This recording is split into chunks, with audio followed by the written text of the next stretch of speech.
今年是台北国父纪念馆建馆50年，这个一港纪念馆特别举办馆庆，嘛头一届展览这孙中山所写的“天下为公”这4字的亲手字。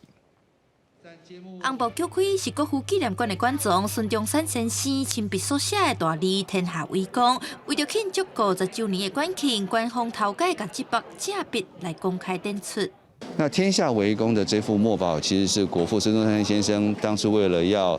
加冕他的革命同志陆匡文先生，然后所亲手书写的，然后致赠给陆匡文先生的。那后来由陆匡文先生的公子陆景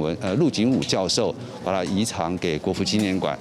国父纪念馆表示，馆内收藏700块片，20几档来拢无公开，所以馆件的保存真好。尤其有6款真罕见，会展出到6月底。另外有50周年馆书展来绍介国父纪念馆自民国61年起好到大的历史分野，佮结合现代科技，互民众用无同款的方式欣赏这个市定古迹。